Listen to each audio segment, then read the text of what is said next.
Jess D, prediction time. Let's dive into it. We're going to start with the positional awards this year in the NWSL. So that is goalkeeper, defender, midfielder, and coach of the year. Now, last year, we're going to start with the goalkeeper. Last year, it was Gotham FC's and Katrin Berger. This year, the NWSL goalkeeper pool is pretty similar to what we saw last year. Perhaps some other players getting time and minutes that we haven't seen so much before.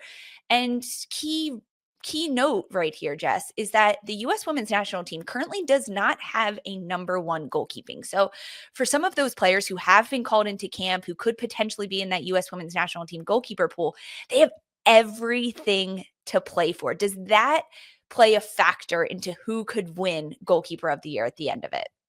It definitely does. And with Alyssa Nair retiring from the international position for the USA team, those are really hard shoes to fill. I mean, we're talking about one of the best goalkeepers to ever do it, who followed in Hope Solo's footsteps. And it's like, okay, how do I follow up on this? And this is where goalkeepers need to show up and show out, especially before Emma Hayes makes her decision to put together a World Cup team. And so it's definitely going to be interesting. Obviously, Casey Murphy's got to be on her radar.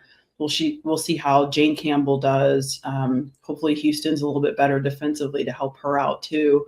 But it's definitely going to be interesting. I think it's going to be really tight, and it's a really hard decision to obviously make, especially for Emma Hayes. She has to see how this NWSL season is going to pan out for goalkeepers, because that's a very difficult decision, or very difficult position to choose a player for, because there's only one. It's not like it's a defender where, you choose from four and then you're able to add more into the roster. Goalkeepers are a really tough one to be able to stand out. And so I think it's going to be interesting this season who's going to be able to do so. Well, who do you think, Jess? Who do you think? Who's your 2025 pick? I'm sweating.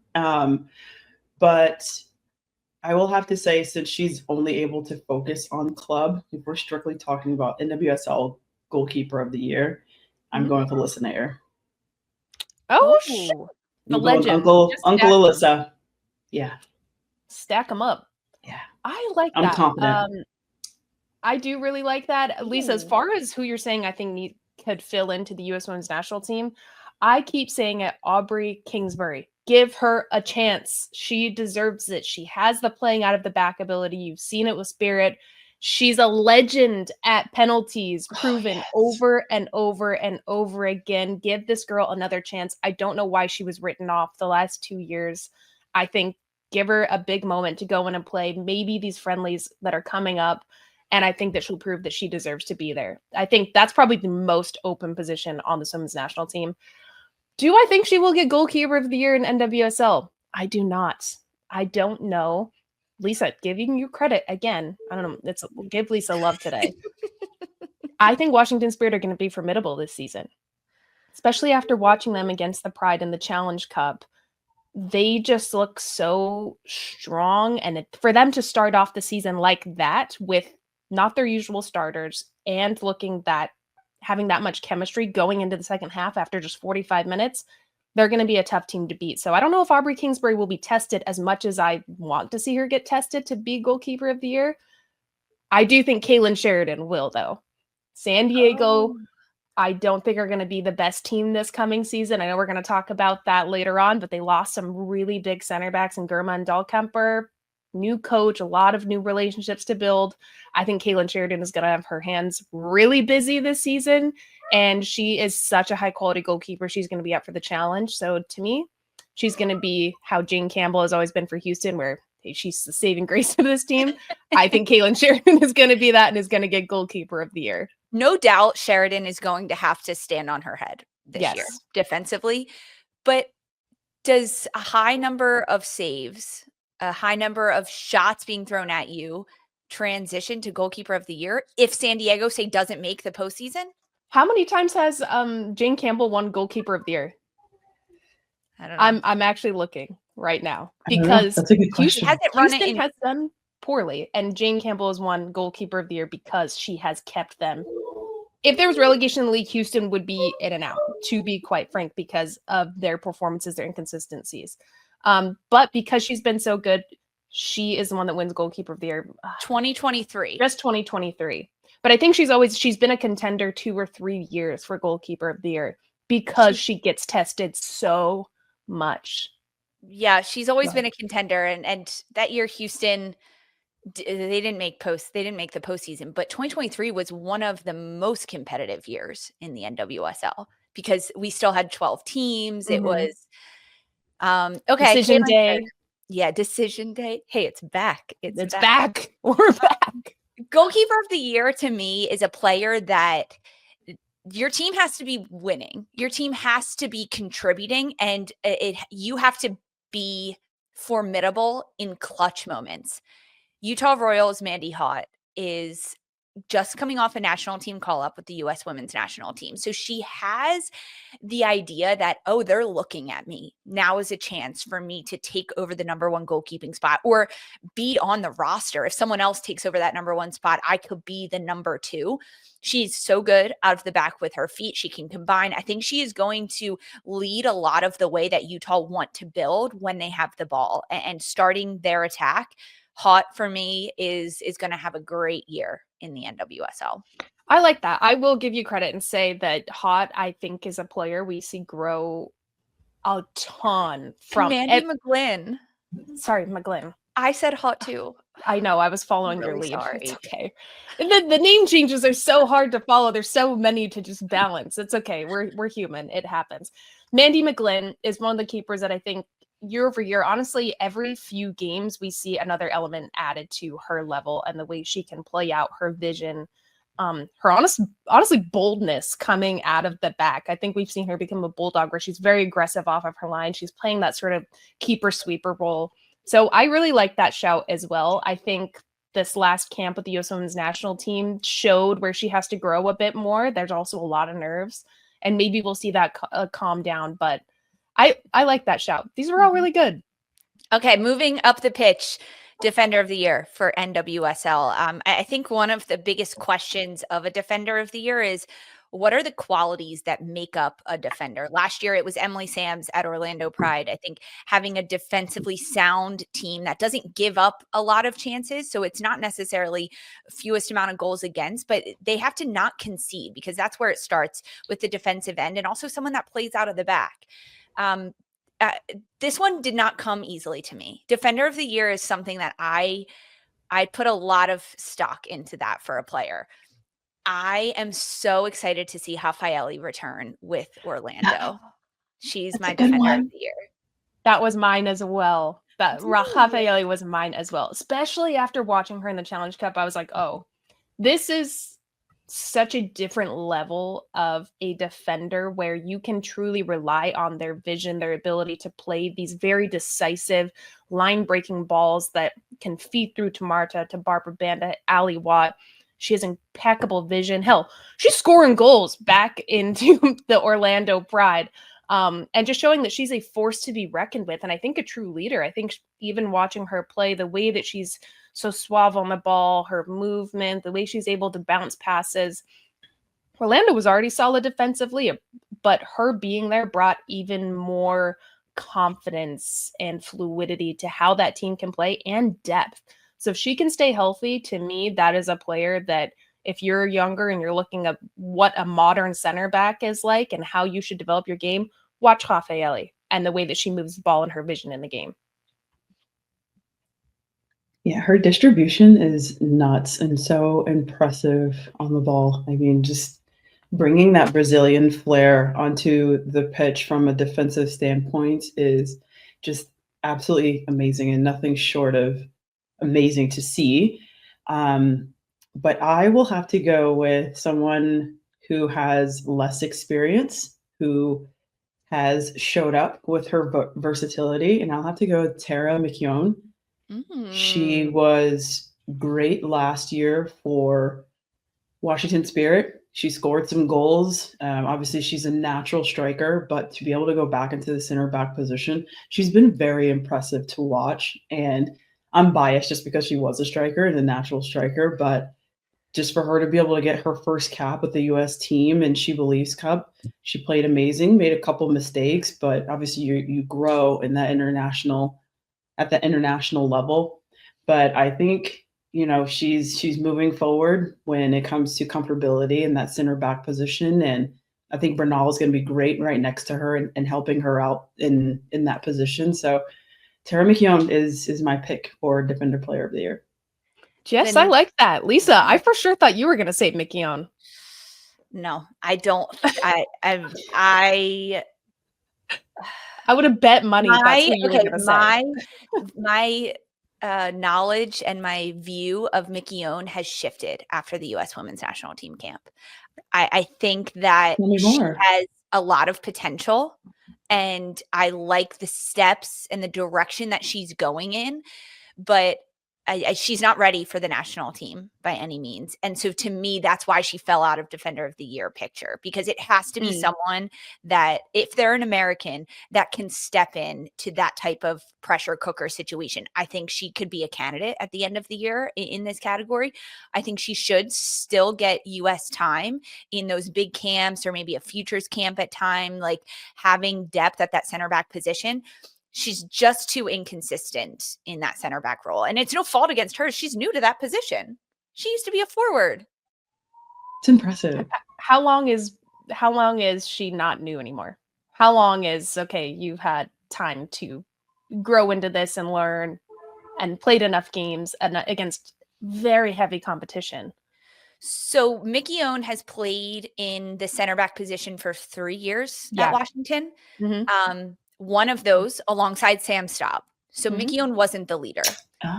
The next year, Mickione was the leader. She was the leader of the center back last year, alongside another player in Esme Morgan, who was brand new to the league, that she had to kind of carry along with her and teach her the ropes. So she didn't have time to self-reflect and personal development in that position.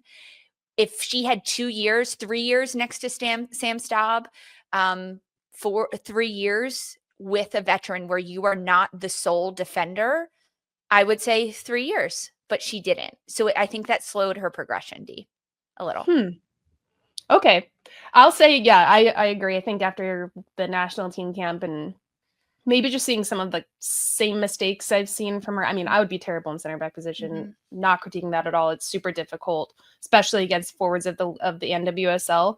But yeah, there does need to be a lot of growth in my opinion, for that to be true. Midfielder of the Year, moving up the pitch. We saw it be awarded for the first time ever last year to Washington Spirit rookie Croy Bethune. Now you could go attacking, you could go defensive D. It really depends, but depends on what. And could we see a repeat? Where are you going with your Midfielder of the Year? We could see a repeat, but I'm going to say no. I am going to give some love to Bay FC's Tess Bodie. She plays on the front line sometimes, but I love her in the 10 position. I think that is her strongest position for Bay. That's where she's most effective. Last year, we saw her just light that team on fire. She became the heartbeat for Bay FC and Albertine Montoya's team.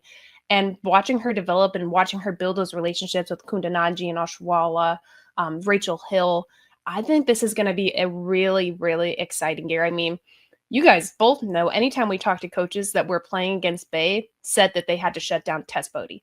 If we shut down Tess Bodie, we think that that's going to kill their attack.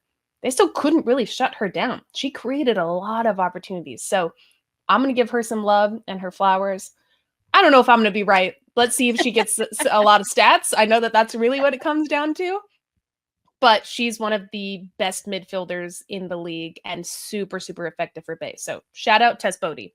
Interesting. You think it comes down to stats for a midfielder role? I mean, it does. How effective are you? Even if it's defensively, how are you recovering? Are you winning headers? How's your battling? How many passes are you picking up? If it's in the attack, like Croy Bethune, she didn't really have to defend that much last year. True. I mean, she was on every single counterattack, even if whether she's dribbling or she's passing it. True. So this is a good point. I mean, she did have all those assists. So, okay, Darian, you will be diving into the defensive stats this year of all the midfielders. Sunday night, I'm going to be tuning in to that.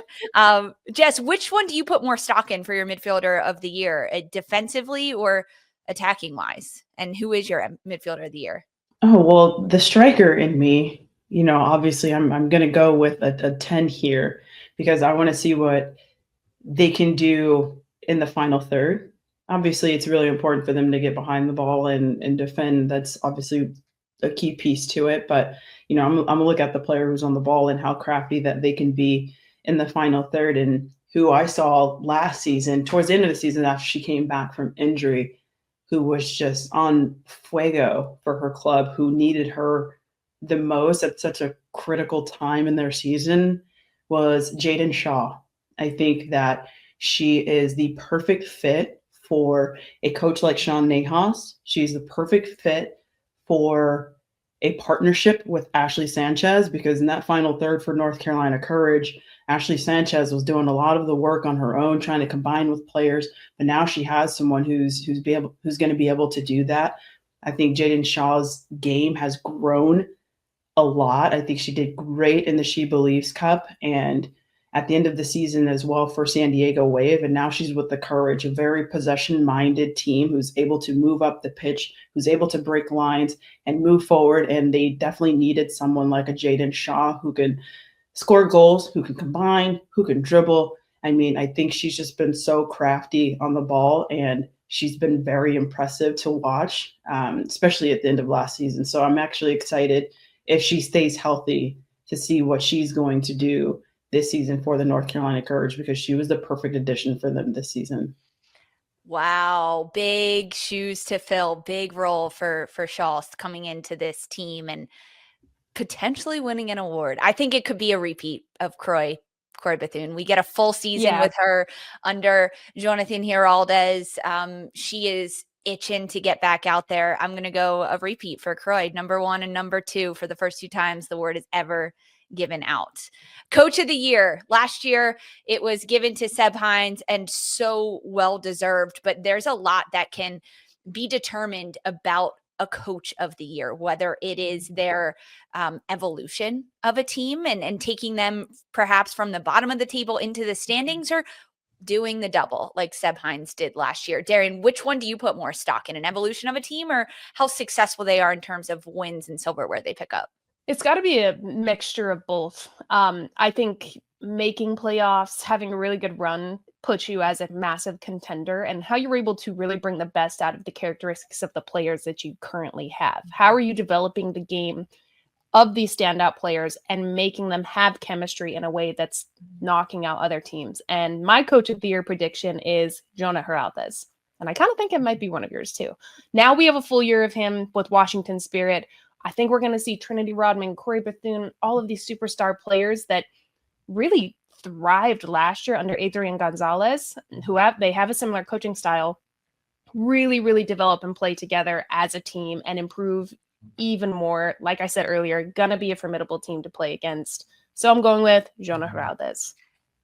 Ditto. I'm also dropping with Jonah Giraldez. This Washington team is the one to beat this year. I mean, the evolution he took this squad through last year has set them up perfectly to be so dominant, be tactically flexible this season. And I want to see what he can do fully with this team and the different players he's brought in. Jess, are you on the Washington Spirit Jonah Giraldez bandwagon? Or are you going somewhere new?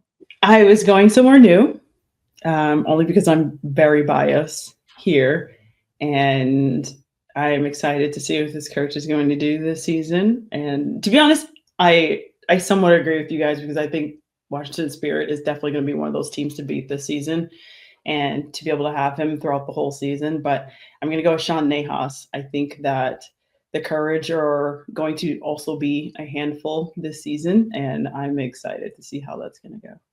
Ooh, very impressive. Very biased, though. Coach of the year is an interesting one. It depends. If Fabrice Gatral takes Houston up the standings to the playoffs and everything he's brought in, it doesn't happen that quickly, though. That's my thing. It may. Okay, guys, those are our positional previews that we're doing.